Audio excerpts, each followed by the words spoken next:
अस्सलाम वालेकुम। SM news के साथ मैं हूं मुकद्दर रज़ा। SM न्यूज़ स्टूडियो में खुशामदीद। खबरों का सिलसिला बढ़ाते हुए खबशान करते हैं चूड़ियाँ से, जहां पर जश्न आज़ादी के मौका पर मुमार स्कूल्स चूड़ियाँ कम्प्लेक्स में खसूसी पुरवका तकरीब का इनेकाद किया गया। बच्चों और उस्ताद कराम का जोशो जज्बा काबिल दीदार था। इसी हवाले से मज़ीद तफसीलात बता रहे हैं SM न्यूज़ के ब्यूरो चीफ शाहिद नदीम जट। जी शाहिद नदीम, आगाह कीजिएगा इस हवाले से। जी बिल्कुल, तफसीलात के मुताबिक चूनिया के नवाब मियाँ वाली घाट पर वाक़या मुमार स्कूल चूनिया कैंपस में जश्न आज़ादी के सिलसिले में पुरवकार तकरीब का इनकाद किया गया, जिसमें तलबा, वालदैन और उस्ताज़ा कराम ने भरपूर शिरकत की। बच्चों और उस्ताज़ा ने इस दिन के लिए खसूसी तैयारी की थी, जिसमें बच्चों ने मिली नगमे, वतन की मोहब्बत के तराने, तकरीरें और क्विज़ प्रोग्राम किए। बच्चों की दिलचस्पी काबिल दीद थी।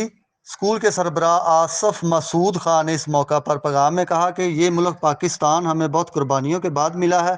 हमें इसकी हिफाजत और तमीर व तरक्की में मेहनत के साथ अपना हिस्सा डालते रहना है। स्कूल की प्रिंसिपल मिस सना अकबर ने भी आज़ादी की नेमत के अनवान पर तकरीर की, जिसमें बच्चों और उस्ताज़ा के लिए अहम पैगाम दिए गए।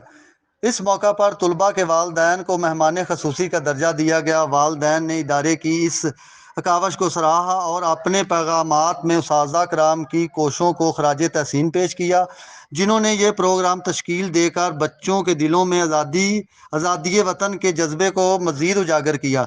साथ ही इस ख्वाहिश का इज़हार किया कि ऐसे मौक़ों पर इस किस्म के प्रोग्राम्स होते रहने चाहिए।